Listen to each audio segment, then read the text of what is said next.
ओम शांति 13/5/25 प्रातमुरली ओम शांति बाप दादा मधुबन। बाबा कहते मिठे बचे अनेक देहधारी मानक ठारू स्नेह तोटाई एकमात्र विधेय बाबा को मने पकाओ, तेबे तुमर सबु अंग अर्थात कर्मेन्द्रिय शीतल होइजिव। प्रश्न, जो माने दैवी कूलर आत्मा होइथिबे सेमानकर लक्षण किपरि होइथिबो? उत्तर, दैवी कूलर आत्मा मानकु यही पुराणा दुनिया प्रति सहजरे वैराग्य आसीजिव। द्वितीय नंबर, सेमानकर बुद्धि बेहदर रहिथिबो। शिवालय को जीवापाई सेमाने पवित्र फूल हेबार पुरुषार्थ करिवे। तृतीय नंबर, कौनसी प्रकारर आसुरी व्यवहार बा कर्म करिवे नाही।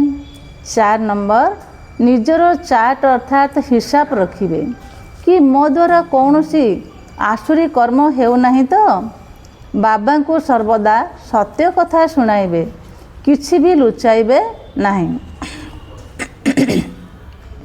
गीत ना उनसे जुदा होंगी। ओम शांति।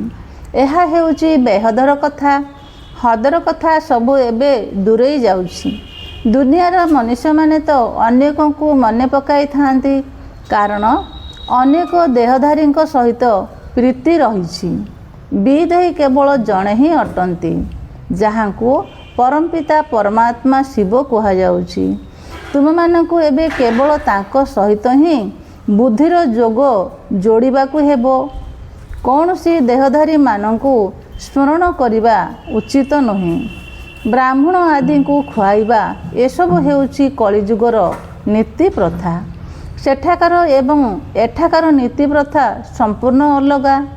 एठार तुम मानकु कौनसी देहधारी को मने पकाइबा उचित नुहे। सेही भली अवस्था आसीबा पर्यंत पुरुषार्थ चालुथि। देहधारी को मने पकाइबा उचित नुहे।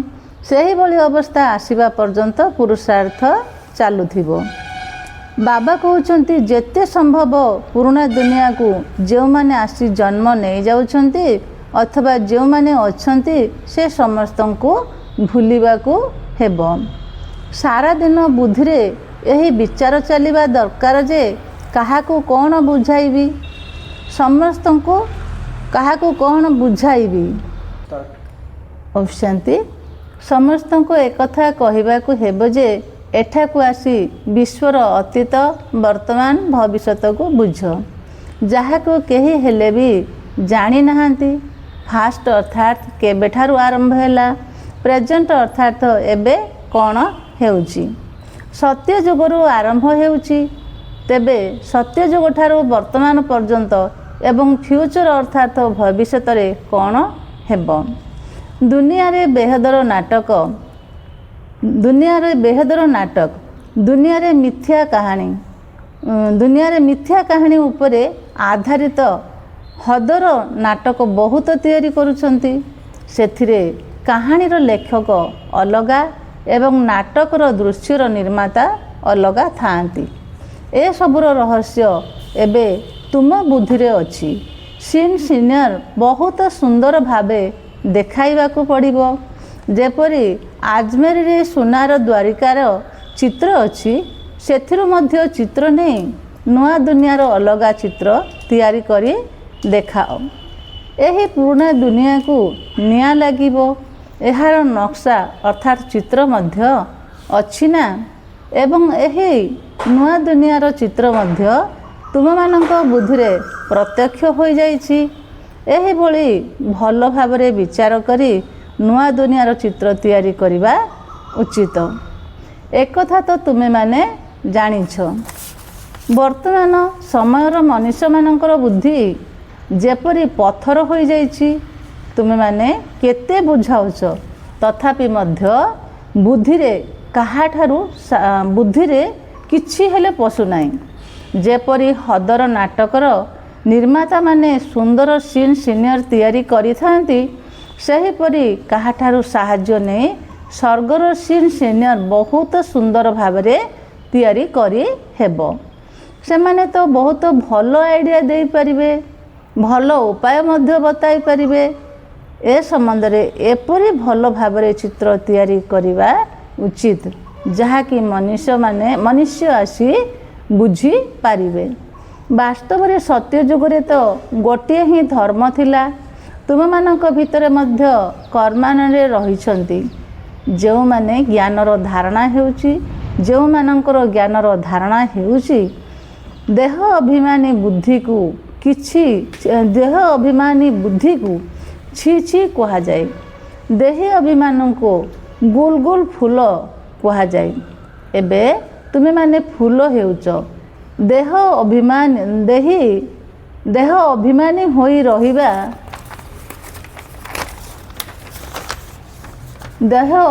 ହୋଇ ରହିବା ଦ୍ୱାରା ଯେପରି କଣ୍ଟା ଥିଲେ ସେହିପରି କଣ୍ଟା ହୋଇ ରହିଯାଉଛନ୍ତି। ଏବେ ତୁମର ଏହି ପୁରୁଣା ଦୁନିଆ ପ୍ରତି ବୈରାଗ୍ୟ ଆସୁଛି। ତୁମର ହେଉଛି ବେହଦର ବୁଦ୍ଧି, ବେହଦର ବୈରାଗ୍ୟ। ବର୍ତ୍ତମାନ ଏହି ବିଶାଳ ପ୍ରତି ଆମକୁ ବହୁତ ଘୃଣା ଆସୁଛି। ଏବେ ଆମେ ଶିବାଳୟ ଅର୍ଥାତ୍ ସତ୍ୟଯୁଗକୁ ଯିବା ପାଇଁ କଣ୍ଟାରୁ ଫୁଲ ହେଉଛୁ। ଫୁଲ ହେଉ ହେଉ ଯଦି କେହି ଖରାପ ଚଳଣି ଚାଲୁଛନ୍ତି ତେବେ ବୁଝିବାକୁ ହୁଏ ଯେ ଏହାଙ୍କଠାରେ ଏବେ ଭୂତର ପ୍ରବେଶତା ହୋଇଛି। ଗୋଟିଏ ଘରେ ସ୍ୱାମୀ ହଂସ ହେଉଛି କିନ୍ତୁ ସ୍ତ୍ରୀ ବୁଝୁନାହିଁ ତେବେ ତାକୁ ଏହି ଜ୍ଞାନ ମାର୍ଗରେ ଚାଲିବାକୁ ବହୁତ କଷ୍ଟ ହୋଇଥାଏ, ବହୁତ ସହିବାକୁ ପଡ଼ିଥାଏ। ବୁଝିବାକୁ ହେବ ଯେ ଏହାଙ୍କ ଭାଗ୍ୟରେ ନାହିଁ। ସମସ୍ତେ ତ ଦୈବୀ କୂଳର ହେବେ ନାହିଁ। ଯେଉଁମାନେ ସେହି କୂଳର ଆତ୍ମା ହୋଇଥିବେ ସେହିମାନେ ହିଁ ହେବେ। ଅନେକଙ୍କର ଖରାପ ଚାଲିଚଳଣର ସମାଚାର ଆସୁଛି। ଏମାନଙ୍କ ଭିତରେ ଏହି ସବୁ ଆସୁରୀ ଗୁଣ ରହିଛି। ସେଥିପାଇଁ ବାବା ପ୍ରତିଦିନ ବୁଝାଉଛନ୍ତି ନିଜର ପୋତାମେଲ ଅର୍ଥାତ୍ ହିସାବକୁ ରାତିରେ ଚେକ୍ କର। ଆଜି ମୁଁ କୌଣସି ଆସୁରୀ କର୍ମ କରିନାହିଁ ତ? ବାବା କହୁଛନ୍ତି ସାରା ଜୀବନ ଭିତରେ ଯାହା ଭୁଲ କରିଛ ତାହା ସବୁ ବାବାଙ୍କୁ କୁହ। ଯଦି କେହି ବହୁତ ବଡ଼ ଭୁଲ କରିଥିବେ ତେବେ ସର୍ଜନ ଅର୍ଥାତ୍ ବାବାଙ୍କୁ କହିବାକୁ ଲଜ୍ଜା ଆସିଯାଏ। କାରଣ ଇଜ୍ଜତ ଚାଲିଯିବ ନା। ଯଦି ନ କହିବ ତେବେ ତା ଦ୍ୱାରା ପୁଣି କ୍ଷତି ହୋଇଯିବ। ମାୟା ଏପରି ଚାପଡ଼ା ମାରିଦିଏ ଯାହାଦ୍ୱାରା ଏକଦମ ସତ୍ୟନାଶ କରିଦେଇଥାଏ। ମାୟା ବହୁତ ଶକ୍ତିଶାଳୀ। ଯଦି 5 ବିକାର ଉପରେ ବିଜୟ ପ୍ରାପ୍ତ ନ କରିପାରିବ ତେବେ ବାବା କ'ଣ କରିପାରିବେ? ବାବା କହୁଛନ୍ତି ମୁଁ ତ ଦୟାର ସାଗର ଅଟେ ଏବଂ ତା ସହିତ କାଳର କାଳ ମଧ୍ୟ ଅଟେ। ମୋତେ ଡାକୁଛନ୍ତି ମଧ୍ୟ, ହେ ପତିତ ପାବନ ଆସ, ଏଠାକୁ ଆସି ପାବନ କର। ଉଭୟ ତ ମୋର ହିଁ ନାମ ଅଟେ ନା। କିପରି ଦୟାର ସାଗର ଏବଂ କାଳର କାଳ ଅଟେ ସେହି କର୍ତ୍ତବ୍ୟ ଏବେ କରୁଛି। ମୁଁ କଣ୍ଟାକୁ ଫୁଲ କରୁଛି। ତେଣୁ ତୁମମାନଙ୍କ ବୁଦ୍ଧିରେ ସେଇ ଖୁସି ରହିଛି। ଅମରନାଥ ବାବା କହୁଛନ୍ତି ତୁମେ ସବୁ ହେଉଛ ପାର୍ବତୀ। ଏବେ ତୁମେମାନେ ମୋତେ ମନେ ପକାଅ, ତେବେ ଅମରପୁରୀକୁ ଚାଲିଯିବ ଏବଂ ତୁମର ପାପ ନାଶ ହୋଇଯିବ। ତୀର୍ଥଯାତ୍ରା କରିବା ଦ୍ୱାରା ତୁମର ପାପ ତ ନାଶ ହେଉନାହିଁ। ଏସବୁ ହେଉଛି ଭକ୍ତି ମାର୍ଗର ଯାତ୍ରା। ପିଲାମାନଙ୍କୁ କେହି କେହି ପ୍ରଶ୍ନ ପଚାରୁଛନ୍ତି ଯେ ତୁମମାନଙ୍କର ଖର୍ଚ୍ଚ କିପରି ଚାଲୁଛି, କିନ୍ତୁ ଏପରି କେହି ସମାଚାର ଦେଉନାହାନ୍ତି ଯେ ଆମେ ଏପରି ଉତ୍ତର ଦେଲୁ। ଏତେ ସବୁ ବ୍ରହ୍ମାଙ୍କର ସନ୍ତାନ ବ୍ରାହ୍ମଣମାନେ ଅଛନ୍ତି, ତେଣୁ ଆମେ ନିଜେ ହିଁ ଆମ ନିଜର କଲ୍ୟାଣ ପାଇଁ ଖର୍ଚ୍ଚ କରିବୁ। ଶ୍ରୀମତ ଆଧାରରେ ଆମେ ନିଜ ପାଇଁ ରାଜତ୍ୱ ମଧ୍ୟ ସ୍ଥାପନ କରୁଛୁ। ରାଜତ୍ୱ ମଧ୍ୟ ଆମେମାନେ ହିଁ କରିବୁ। ରାଜଯୋଗ ଆମେ ଶିଖୁଛୁ, ତେବେ ଖର୍ଚ୍ଚ ମଧ୍ୟ ଆମେ କରିବୁ। ଶିବବାବା ତ ଅବିନାଶୀ ଜ୍ଞାନର ରତ୍ନର ଦାନ ଦେଉଛନ୍ତି, ଯାହାଦ୍ୱାରା ଆମେ ରାଜାମାନଙ୍କର ରାଜା ଅର୍ଥାତ୍ ମହାରାଜା ହେଉଛୁ। ଯେଉଁମାନେ ଏଠାରେ ପାଠ ପଢ଼ିବେ ଖର୍ଚ୍ଚ ସେଇମାନେ ହିଁ କରିବେ ନା। ବୁଝାଇବା ଦରକାର ଯେ ଆମେ ନିଜର ଧନ ନିଜ ପାଇଁ ଖର୍ଚ୍ଚ କରୁଛୁ, ଆମେ କୌଣସି ଅନୁଦାନ ନେଉନାହୁଁ।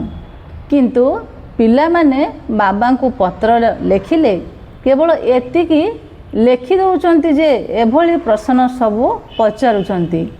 सेथिपाई बाबा कहिथिले जहा जहा सारा दिन भितरे सेवा करूच संध्या समय तार हिसाब बाबा को जणाइबा दरकार, तार मध्य परवर्ती पदक्षेप नेबा दरकार।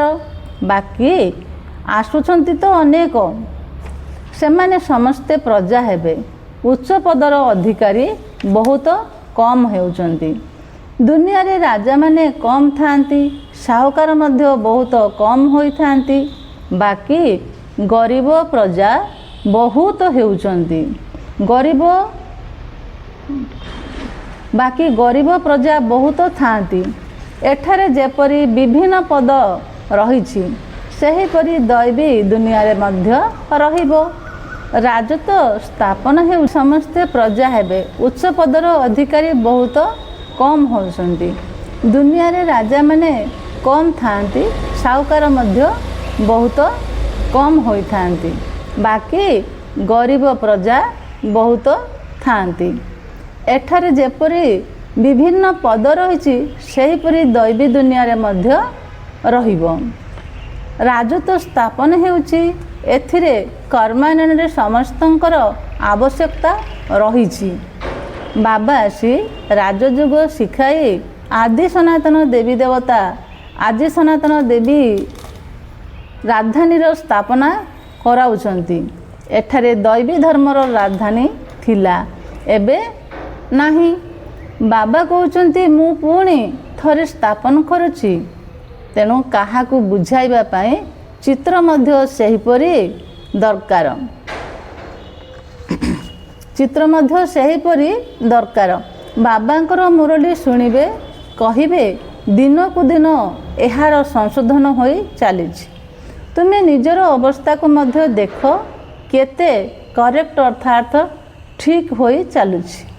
बाबा से यही पतित दुनियार बाबा से पतित दुनियार उद्धार करुछंती। जी जेते अन्य मानक उद्धार करिवार सेवा करिवो सी सेते उच्च पद पाइबो। तुम संतान मानक एकदम क्षीरखंड होई रहिबाको हेबो, अर्थात मिलीमिशी रहिबाको हेबो। बाबा तुम मानक सत्ययुगी, बाबा तुम मानक सत्ययुगी आत्मा मानक ठारू मध्य श्रेष्ठ करुछंती। स्वयं ईश्वर पिता, स्वयं ईश्वर पिता रूपरे आमको पाठ पढ़ाउछंती, तेणु तांकू मध्य निजर पाठ पढ़ार चमत्कारी देखाइबाको हेबो। ताहेले बाबा मध्य तांको उपरे स्वाहा होई जिवे, मनरे आसीबा उचित। बास एबे आमे माने केवल भारत को स्वर्ग करिवार सेवा करिवु। सरकारी चाकरी आदि करिबा ताहा तो करि चलिबो। प्रथमे तो निजर उन्नति कर, बहुत सहज। मनुष्य सबु किछि करि पारिबो। घर गृहस्थ रही मध्य राजत्व करिवार पदवी प्राप्त करिबाको हेबो। सेथिपाई प्रतिदिन निजर दिनचर्या को देख, सारा दिनर लाभ एवं क्षतिर हिसाब बाहर कर। कर्मर हिसाब बाहर न कले निजको सुधरिबा बहुत कठिन हेबो। बाबांकर कथा को मानु नाहांती, नचेत प्रतिदिन देखिबा उचित। मु काहाको दुख देहु नाही तो। पद बहुत श्रेष्ठ एवं प्राप्ति मध्य असरंती, नचेत परे पुणी कांदिबाको पड़िबो। जेपरी घोड़ा दौड़रे केही केही तो लक्ष लक्ष टंका रोजगार करुछंती, आउ केही तो दरिद्र को दरिद्र ही रही चलीचंती। एबे तुमर ईश्वरीय रेस चलीछि, एथिरे दौड़ प्रतियोगिता आदि किछि नाही। केवल बुद्धि द्वारा प्रिय बाबा को मने पकाइबा को हेबो। कर्म इंद्रिय द्वारा यही भूल करिछ। बाबा कहउचंती एहा ठीक कि भूल, एकथा विचार करिबा पई तुम मानकु ईश्वरीय बुद्धि मिलुछि। तेणु एबे भूल काम करिबा उचित नुहे। जदि भूल काम करिदेल तेबे बाबा को कान धरी कह, तोबा तोबा अर्थात क्षमा कर दियो। कहीं बाबा शुणिबा पई एते बाबा शुणिबा पई एबे एठारे उपस्थित अछंती। जहाँ किछि भी खराब काम हो जाउची तुरंत सुनाई दबा अथवा लेखि दियो बाबा यही खराब काम मो द्वारा होई गला। तेबे तुमको किछि भी जदी भूलभाल हेले बाबा को कहिया द्वारा नहल तो चिट्ठी लिखिया द्वारा अथा बाबा क्षमा कर दे बहुत क्षमा हो जाउची।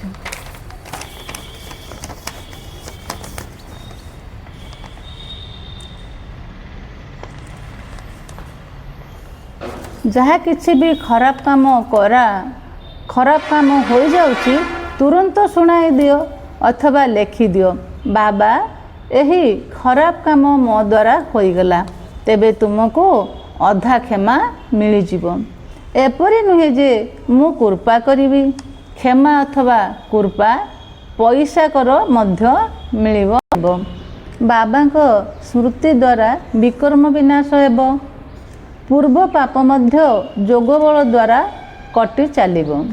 बाबांकर होई पुणी बाबांकर निंदा कराइबा उचित नुहे। कुहा जाए सत्य सद्गुरुंकर निंदक को स्थान मिले नहीं। तुम मानकु बहुत श्रेष्ठ पद मिलुछि।